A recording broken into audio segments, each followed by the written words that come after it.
warahmatullahi wabarakatuh. Waalaikumsalam Waalaikumsalam warahmatullahi warahmatullahi wabarakatuh. wabarakatuh. Baik, izinkan saya perkenalkan diri. Nama saya Nandal Mamora dengan NIM 2437-2012. Saya ingin mempresentasikan pengaruh penambahan sari belimbing uluh terhadap sifat fisik, kimia, dan organoleptik keju mozzarella yang diteliti oleh Rio Andika di Fakultas Peternakan Universitas Andalas. Latar belakangnya adalah susu sapi adalah bahan pangan bergizi tapi mudah rusak. Salah satu solusinya untuk memperpanjang masa simpannya adalah mengelolanya menjadi keju. Keju mozzarella dipilih karena teksturnya yang elastis dan mudah meleleh. Biasanya dibuat menggunakan rennet dan kultur starter.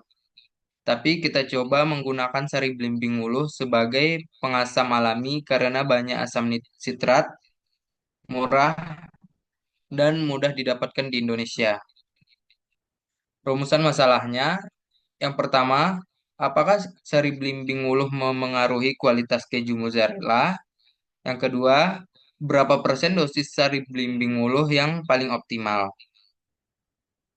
Tujuan penelitian ini untuk mengetahui pengaruh penambahan sari belimbing uluh terhadap keasaman total, kadar air, kandungan protein, dan nilai organoleptik.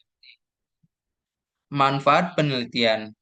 Penelitian ini punya dua manfaat utama. Yang pertama, secara teoritis, bisa jadi referensi penggunaan bahan alami seperti belimbing uluh dalam pengolahan keju, sebagai alternatif bahan impor seperti rennet. Secara praktis, bermanfaat untuk UMKM atau industri rumahan yang ingin gunakan bahan lokal yang murah dan mudah diperoleh. Metodologi penelitian. Penelitian menggunakan 5 perlakuan, 0% sampai 16% sari belimbing. Dianalisis dengan RAK, susu diolah jadi keju mozzarella, lalu diuji keasamannya, kadar air, protein, dan organoleptik. Hasil TTA, keasaman keju meningkat seiring dengan bertambahnya jumlah sari belimbing uluh yang ditambahkan. Ini wajar karena sari belimbing mengandung asam sitrat yang cukup tinggi.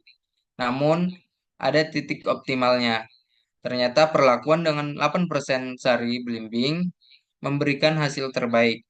Pada titik ini, keasaman cukup tinggi untuk membantu koagulasi, tapi tidak berlebihan sampai merusak kualitas keju.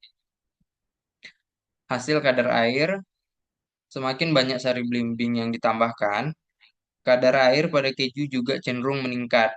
Ini karena asam membantu menahan lebih banyak air selama proses penggumpalan. Namun, terlalu banyak air bisa bikin keju terlalu lunak dan susah diolah.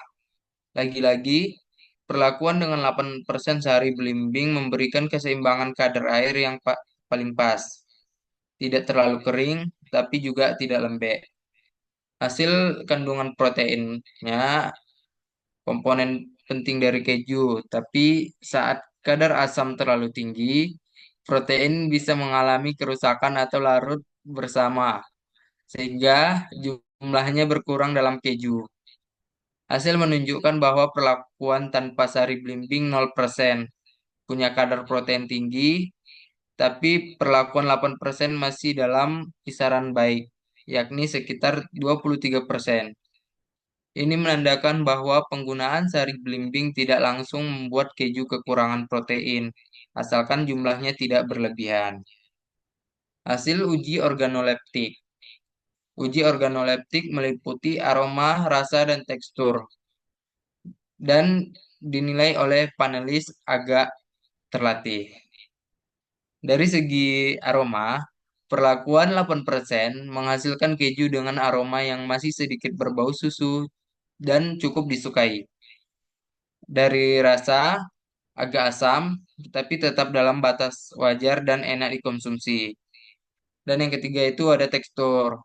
Keju terasa agak lentur, tidak keras, tapi juga tidak lembek. Secara keseluruhan, panelis menilai bahwa keju dengan 8% sari blimbing paling seimbang dan paling disukai dari segi rasa, aroma, dan tekstur.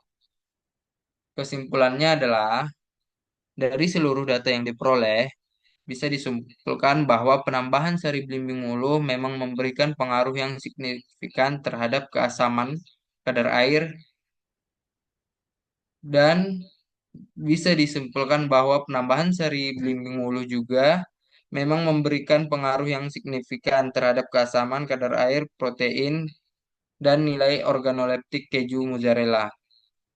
Perlakuan terbaik ditemukan pada konsentrasi 8%, di mana seluruh parameter menunjukkan hasil paling seimbang dan keju yang dihasilkan tetap berkualitas baik serta disukai secara organoleptik dan dinilai organoleptik keju mozzarella.